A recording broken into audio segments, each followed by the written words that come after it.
Ram Charan fans కు దిల్ రాజు సోదరుడు శిరీష్ రెడ్డి క్షమాపణలు తెలిపారు.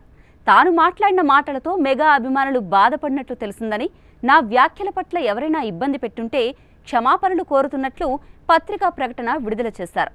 గేమ్ చేంజర్ కోసం రామ్ చరణ్ తమకు పూర్తిగా సహకరించాలని లేఖలు రాసుకొచ్చారు. మెగాస్టార్ చిరంజీవి ఫ్యామిలీతో తమకు ఎన్నో ఏళ్లుగా మంచి సాన్నిహిత్యం ఉందని, ఎట్టి పరిస్థితుల్లోనూ మెగా హీరోల ప్రతిష్టకు భంగం కలిగించేలా వ్యవహరించమని లేఖలు ప్రస్తావించారు. ఒకవేళ నా మాటలు ఎవరి మనోభావాలనైనా ఇబ్బంది పెట్టే విధంగా ఉంటే క్షమించాలని కోరారు.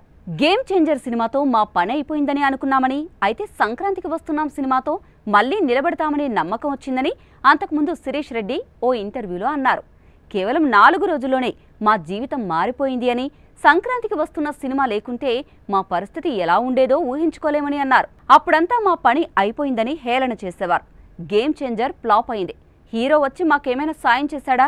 దర్శకుడు సాయం చేశాడా?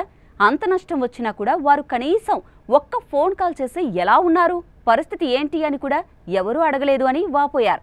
చివరకు చరణ్ కూడా అడగలేదని, అలాని నేను వారిని తప్పుపట్టడం లేదు, మా ఇష్టంతో సినిమా తీశాం పోయింది అని అన్నారు. ఈ కామెంట్స్ పై దిల్ రాజు వివరణ కూడా ఇచ్చారు. గత 10 రోజులుగా ప్రతి ఇంటర్వ్యూలో గేమ్ చేంజర్ టాపిక్ లేకుండా జరగడం లేదన్నారు. గేమ్ చేంజర్ మూవీతో తానే ఎక్కువగా ట్రావెల్ అయ్యానని, శిరీష్ కు ఈ సినిమాతో కనెక్షన్ చాలా తక్కువని తెలిపారు. సంక్రాంతికి వస్తున్న మూవీని శిరీష్ చూసుకున్నారని వివరించారు. గేమ్ చేంజర్ సమయంలో శంకర్ ఇండియన్ 2 చేయడం వల్ల మా సినిమా వాయిదా పడుతూ వచ్చిందని వెల్లడించారు.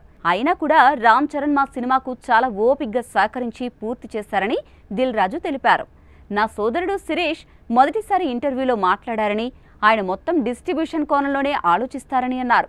శిరీష్ ఎమోషనల్గా మాట్లాడారు, కానీ అతని ఉద్దేశం అసలు అది కాదని, రామ్ చరణ్తో మాకు ఎలాంటి వివాదం ఉండదని దిల్ రాజు స్పష్టం చేశారు.